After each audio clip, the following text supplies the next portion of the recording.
नमस्कार दोस्तों, आज हम बात करेंगे सुषुम्ना नाड़ी की सक्रियता और ब्रह्मचर्य की ऊर्जा के बारे में। जिस व्यक्ति की सुषुम्ना नाड़ी सक्रिय हो जाती है, उसके ब्रह्मचर्य की ऊर्जा कई अलग अलग रूप में प्रकट हो सकती है, जैसे कि प्रतिभा, साहस, कम्युनिकेशन स्किल, शारीरिक और मानसिक बल और ओजस का विकास। यह आपके जीवन के हर पहलू को बेहतर बना सकता है। इस नाड़ी को एक्टिवेट करने के लिए हमें अपनी दिनचर्या में कुछ नियम अपनाने होंगे। यह जानने के लिए इस वीडियो को पूरा ध्यान से देखें। महर्षि पतंजलि के अष्टांग सूत्र के अनुसार अपने जीवन में प्रत्याहार को शामिल करना पहला कदम है। इसका मतलब है कि बाहर की दुनिया से ध्यान हटाकर अपने अंदर की दुनिया पर ध्यान केंद्रित करना। ऊर्जा को रूपांतरित करने के लिए यह पहला कदम है। एक बार की बात है, स्वामी विवेकानंद जी अपने शिष्य को ब्रह्मचर्य का उपदेश दे रहे थे। वह शिष्य स्वामी जी के सुपर ह्यूमन ब्रेन पावर के सीक्रेट को जानना चाहता था। तब स्वामी जी ने कहा कि इसमें कोई रहस्य नहीं है, बस जो व्यक्ति नियम के साथ ब्रह्मचर्य का पालन करेगा और अपनी ऊर्जा को ऊपर उठाने के तरीकों को समझ लेगा, उसे कुछ ऐसी शक्तियां मिलेंगी जो उसे भीड़ से अलग बना देंगी।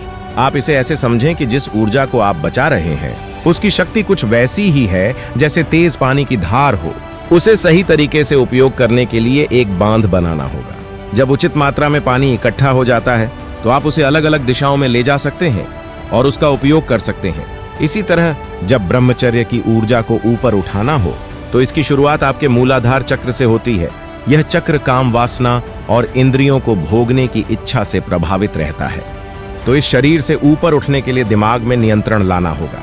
ऐसा करते हुए आपने कुछ महीने तक ब्रह्मचर्य का पालन किया, ऊर्जा की रक्षा हो गई। अब जैसे पानी को ऊपर उठाने के लिए मोटर का सहारा लिया जाता है, वैसे ही अपनी एनर्जी को ट्रांसम्यूट करने के लिए मूल बंध का प्रयोग करेंगे, जिससे ऊर्जा ऊपर की तरफ उठ सके। फिर यह मणिपुर चक्र तक जाती है। यहाँ पर ऊर्जा को और ऊपर उठाने के लिए महापुरुष उद्यान बंद लगाते हैं, ऊर्जा दोबारा नीचे न आने पाए।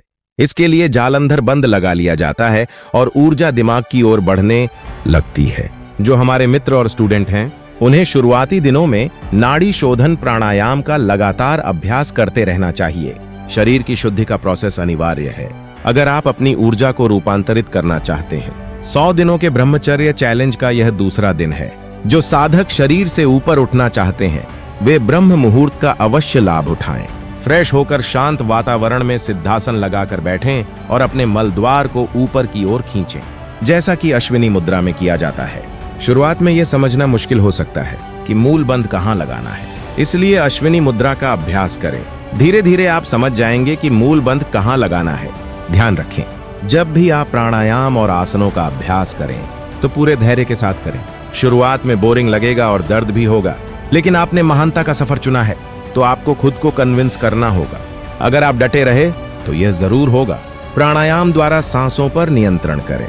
योगा और वर्कआउट से शरीर को तपाएं। सात्विक भोजन से मन और शरीर में तालमेल बैठेगा। मेडिटेशन से इंद्रियों और मन पर संयम बना पाएंगे। परमात्मा की भक्ति से आत्मा को शुद्धता और परम शक्ति की तरफ ले जाएंगे। इसका परिणाम यह होगा कि निश्चित तौर पर आपके ब्रह्मचर्य की ऊर्जा ऊपर उठेगी। अगर कोई भी डाउट हो या ब्रह्मचर्य को लेकर कोई सवाल हो, तो हमें कमेंट में जरूर बताएं।